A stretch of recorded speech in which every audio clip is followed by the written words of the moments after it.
Hello everyone, my name is Martin Linksfeld and welcome to the second lesson of OCI functions with Terraform course. In this lesson, we will create a custom function named fncustom using the same terraform-oci-fk module. Instead of using the default files inside the module necessary to create and build a function, we will inject the content via the local file Terraform function. Let's dive in and explore how to customize our serverless functions. Before going any further, let's analyze the scope of work of lesson number 2. First of all, as I have mentioned, in this second lesson, we will create a custom function named fncustom. We will again use module terraform-oci-fk-module, but this time we will inject 4 crucial files for the function build. It will be a Dockerfile, which will list all necessary commands to dockerize the function. Then it will be func.py Python code, and it contains the whole function code.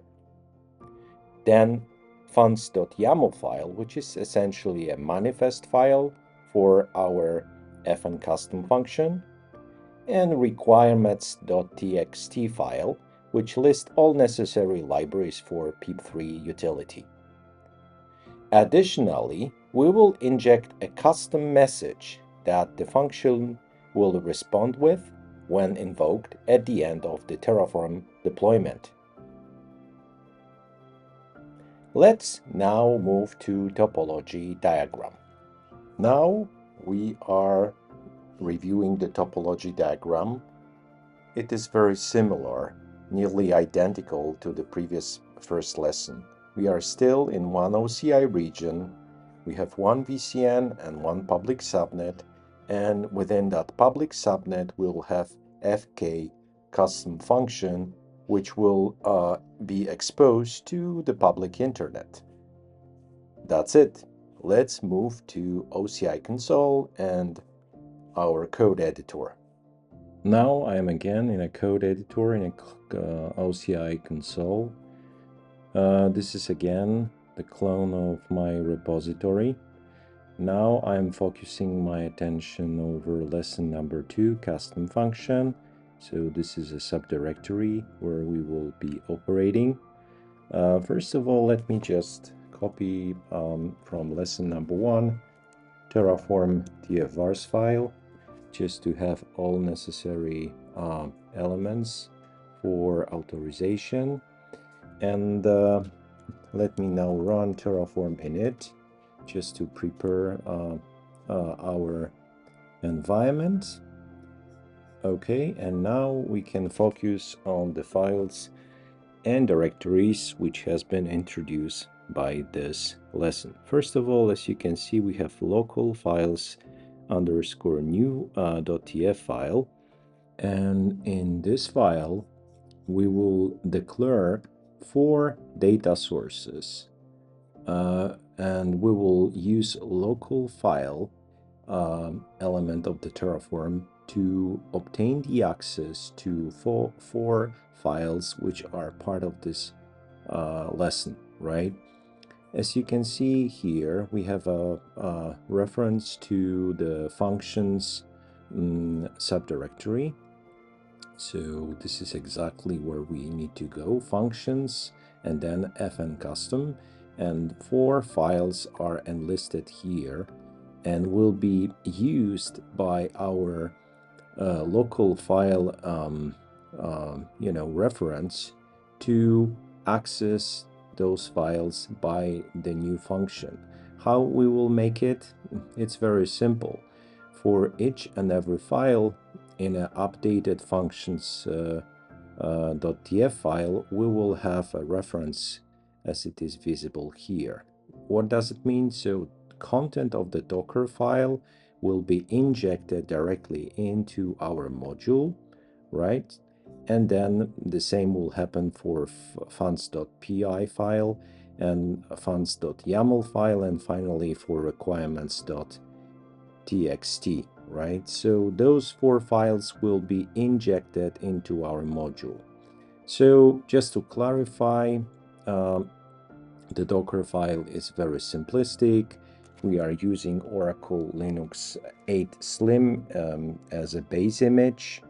We are installing few utilities with microdnf, wget, targ, zip, and which. Then, because we are talking about the function, we need to use fn project image as a build stage, and then we are preparing the environment, right? So we are creating installation with pip3 based on requirements.txt. We need to have a function directory, and then of course we need to prepare some elements of this configuration, and function will run, right?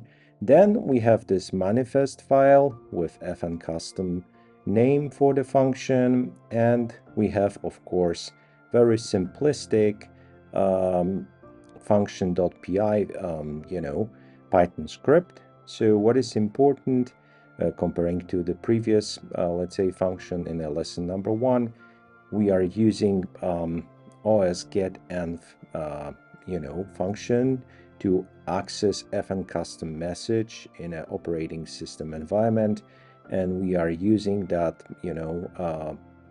configuration to create a content of fncustom message, and then at the very end this fncustom message will be responded by the function. So we will see this customized message in the output of the function. Finally, last but not least, requirements, FDK and OCI. That is very simple. Okay, that is around the function itself. As I have mentioned, this is the updated module. Additionally, we can use here this configuration, right? So we are injecting fncustom message into our configuration, and then it will be consumed inside the function. So this is additional thing which has been added to variables.tf, right? So there is a variable named fncustom message, and here is our customized message. That is generally all. So now what we can do is very simple. We can run terraform apply, and within a second or two we will see the plan. So 16 resources to be added. Yeah, so now what we will type here, yes, and the deployment has been started. So now I will pause the recording and we'll be back soon. Apply has been finished, 16 resources added. At the very end, we can see the invocation through the null resource for the function, and this OCI row request has been sent to the endpoint for the function, and here is a message. Here is our customized message. Here is custom message. So that is generally all. So just let us check how it looks like from the perspective of the resources in UI. So let me go directly to the applications, to the right compartment. So as you can see, we have fncustom function here. It has been invoked one time. This is a configuration where we are just injecting this here custom message. Okay, and now we can check the container registry just to confirm that the image has been populated as we expected. Here is a repository, and here is our image with all of the necessary layers. So everything is in place. Just to be 100% sure about our infrastructure, we have this public subnet in our VCN, and it looks like everything is in place. So now we can destroy that infrastructure with terraform destroy. And all the elements will disappear after a while. So 16 resources will be destroyed. Let me just pause the recording for now and we will be back again soon. It looks like 16 resources have been destroyed, so it looks like everything should disappear. Yeah, the network has disappeared. Let me go to container registry just to verify no repositories or images. Everything has been cleaned out. For developer services and application, no items found, so looks like everything has been cleaned up. So that is the end of the lesson 2. So we have learned how to create our custom function, populate this function with our own Dockerfile, func.py file with Python code, the manifest file in func.yaml file, and requirements. So now we know how to create customize function. In the next lecture, in the lesson number 3, you'll learn how to create more than one function for a little bit different purpose under the umbrella of one application. That's it.